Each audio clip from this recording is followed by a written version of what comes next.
So next, we have Dr.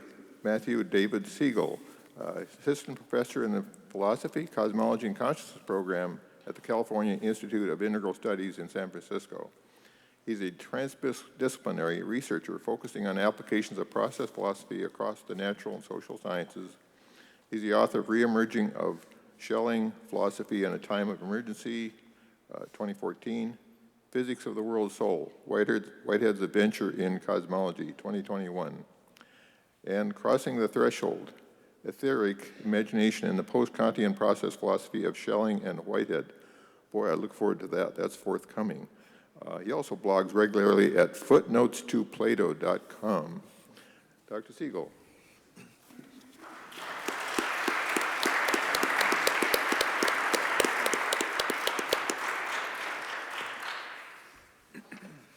Good morning, everyone. How's the sound? Good? Thank you, Tim, Lisa, Joe. Very excited to present today a paper that I've titled Physics Within the Bounds of Feeling Alone. I don't have time to read the whole paper, as Andrew knows quite well at this point, having invited me to submit to a number of anthologies. I tend to go on at length, so this paper is way too long to read, but let me summarize what I'm trying to do here. Those of you who are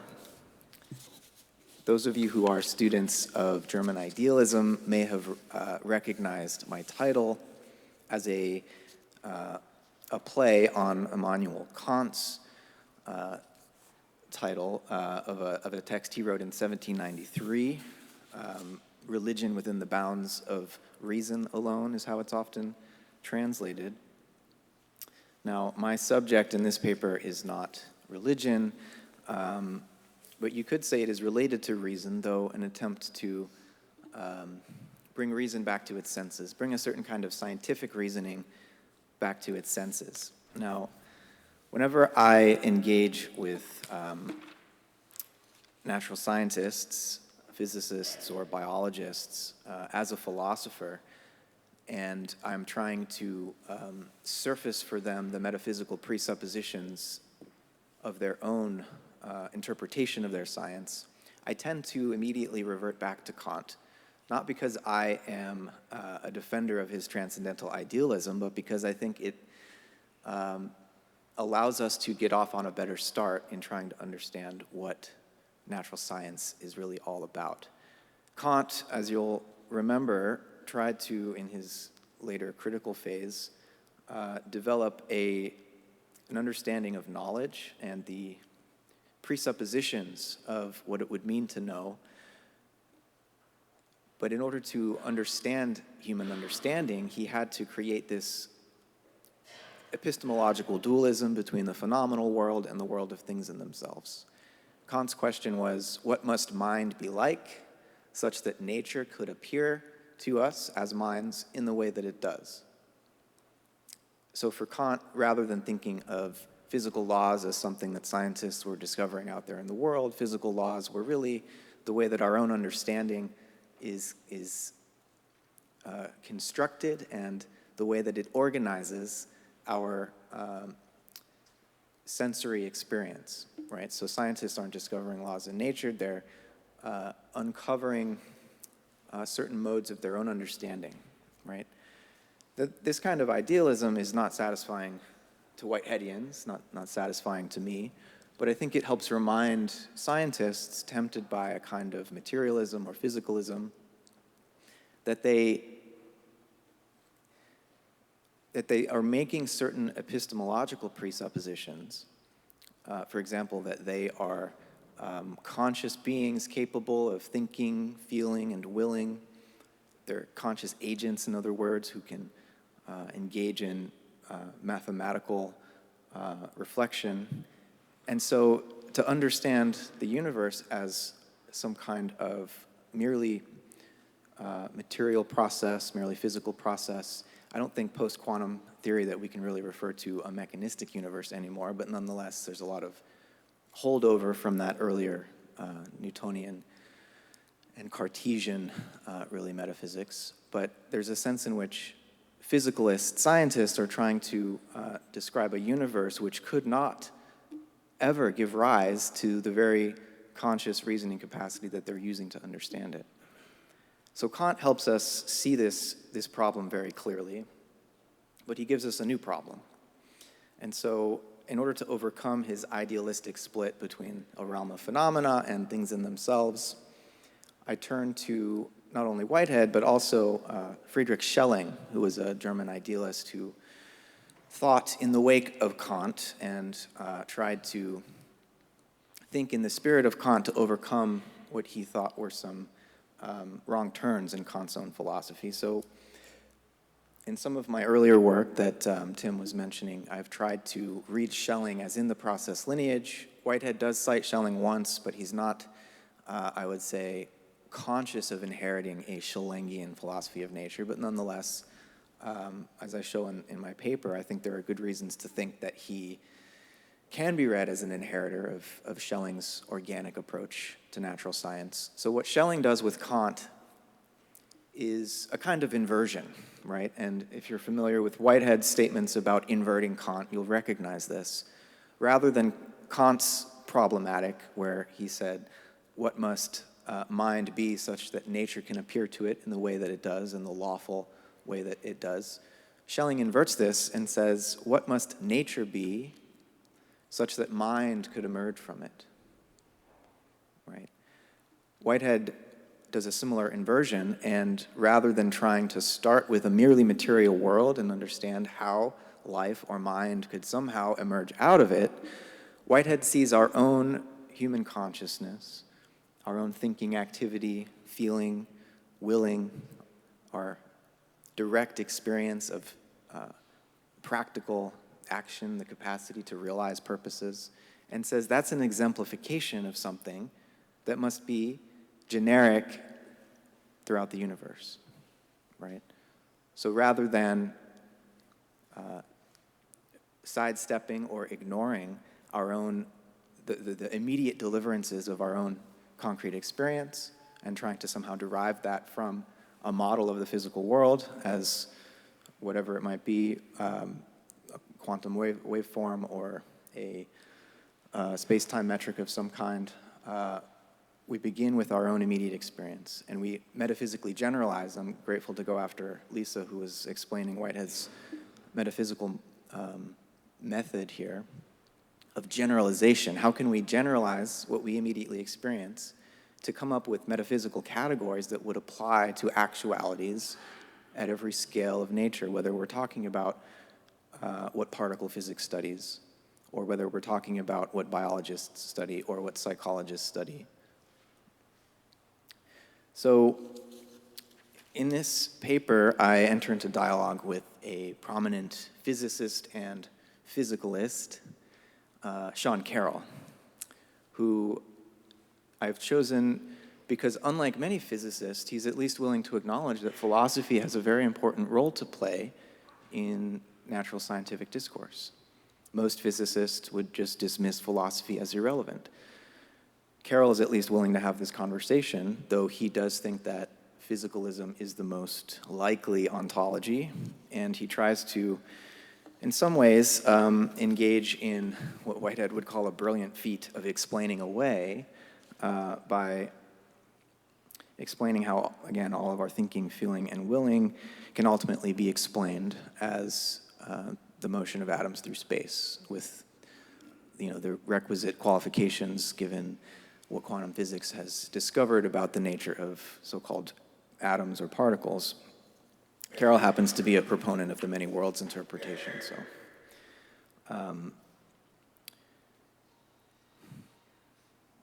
so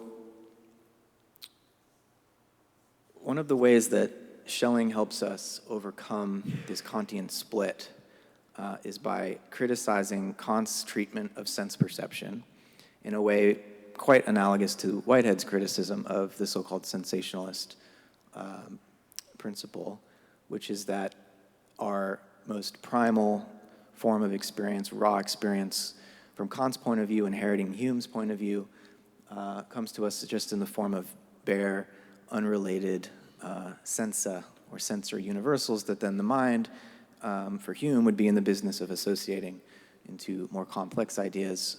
And for Kant, the understanding would go to work on this, the givenness of sensibility to organize our coherent experience of a world. Schelling says that Kant's account of sensation is very much, and feeling, kind of inner sense, he thinks it's a sense that still very much needs a critique, despite Kant's treatment of it in the Transcendental Aesthetic, this part of his major work, The Critique of Pure Reason. And Schelling only makes this statement that feeling still very much needs a critique late in his career in the 1840s, a decade or so before he passes. And Whitehead, again, not consciously, but nonetheless, I think you can see the convergence of ideas here, where Whitehead says in Process and Reality that he's endeavoring to undertake a critique of pure feeling, right, and to put it in the place of Kant's critique of pure reason. And so feeling for Whitehead becomes really it's both a source of great misunderstanding for people who come to Whitehead's thought for the first time, but it's also, I think, the keystone of his entire metaphysics.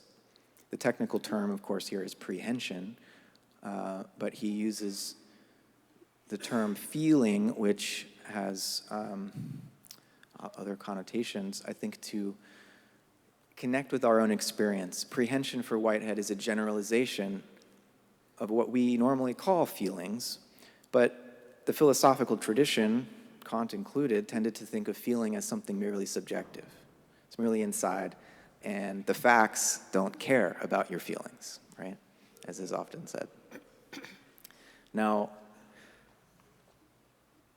my response to this would be to ask that, what if feelings are among the facts? And Whitehead's concept of prehension allows us to understand what that might mean.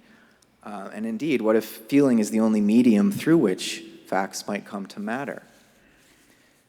And so what I try to do in this paper is reconstruct physics using Whitehead's category of prehension. Whitehead did most of the work for me, obviously, but I think that he hasn't been properly understood. So I'm engaged in an effort, hopefully a diplomatic effort, to explain Whitehead and explain myself as a philosopher to physicists, because this isn't just a matter of getting the physics right. It's not just a matter of getting the metaphysics right. I think that popular scientific accounts of the nature of the universe have psychological and spiritual effects on people. And if the common sense nowadays is that we live in a still basically mechanistic universe, if not mechanistic in the old Newtonian sense, then at least purposeless, full of blind energetic activity that only accidentally gave rise to life and only accidentally gave rise to conscious, intelligent, self-reflective human life, it leaves human beings in a rather existentially precarious situation. And so the point here is not that human beings need to feel better about themselves, and so we need to come up with a cosmology that supports that. No. The idea is to recognize that the conditions for the possibility of science itself are undermined by the picture of the universe that science is claiming is true. Right? And so there's a bit of a performative self-contradiction going on when a universe is described as purposeless and meaningless. And some quantum physicists like Richard Feynman go so far as to say that nature is absurd. How could such a nature give rise to mathematical physicists? I think Whitehead allows us to have a more coherent understanding of the physical world and the cosmos, while also giving us some deeper sense of meaning that wouldn't just be constructed. I should say in Sean Carroll's defense that he takes this issue seriously, the kind of post-Nietzschean, you could say, situation when all of the old sources of transcendent meaning have become incredible. Carroll realizes that we really do need to reconstruct some sense of value and meaning, but when it comes down to it, his version of these reconstructed values and meanings can't really be taken as anything more than a kind of doll's house version of purpose and meaning. It's too superficial to really touch human beings at that deep level that we need to lead a meaningful life, if we know that it's all made up anyways, right? Because really, the universe that science describes doesn't care about us, in his words. So, what I do at the end of this paper is try to describe science and physics in particular as a form of modeling, and to understand what scientists are doing when they're devising models of the physical universe as a form of engaging in a form of propositional feeling. And I'm grateful to Lisa for explaining a bit about what Whitehead means by a proposition in the context of metaphysics and ontology. I do hope we get to talk about this potential category error, talking about propositions in logic versus his later ontological category of propositions. But basically, a proposition is this complex form of feeling that compares actual facts with possibilities.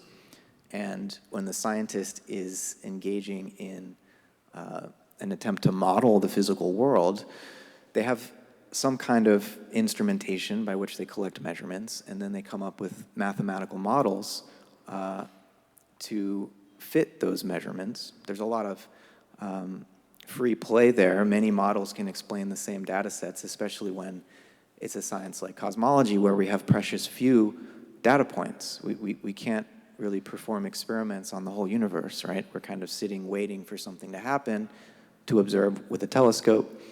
And so physics has gotten into a position where the models have become so much more complex than the amount of data that's available to constrain them.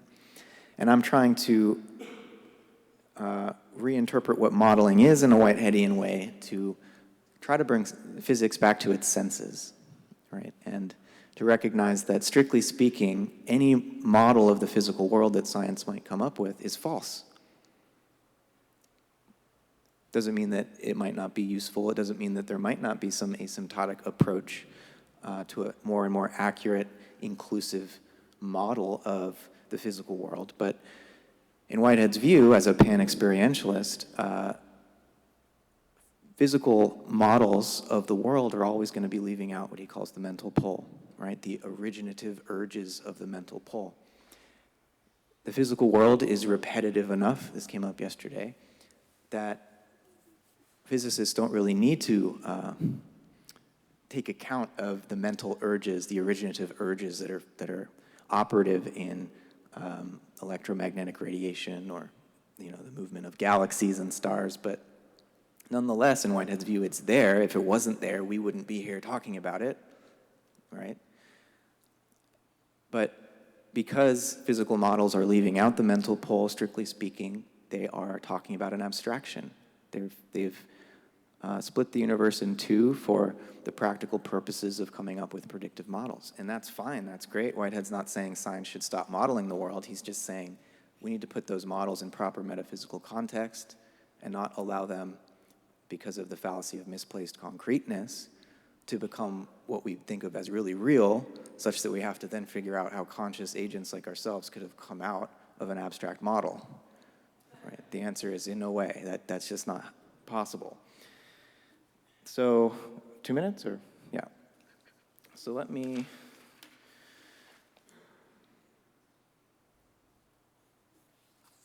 see what I can add here.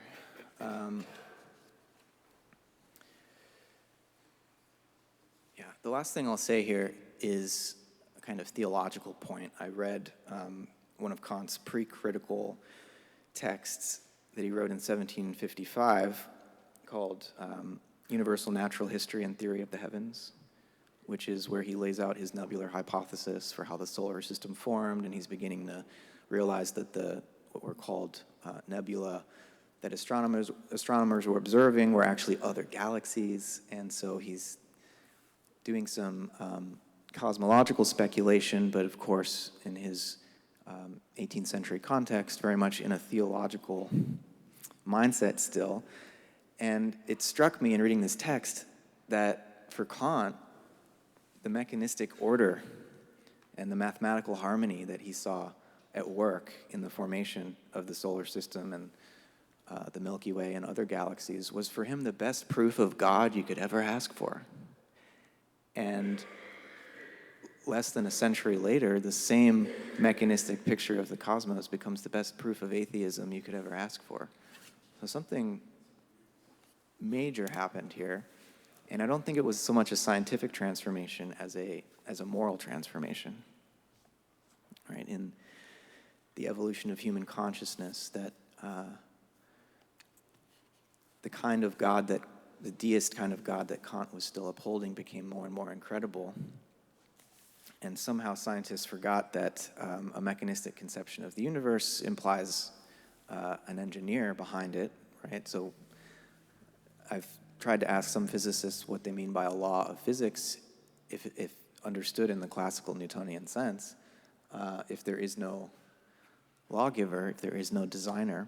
So strangely enough, I think the mechanistic picture of the cosmos is actually too theological, and we need a new conception of God, something like Whitehead's, in order to better understand how such order and harmony could be present in the universe. So I'll stop there and very much look forward to dialogue.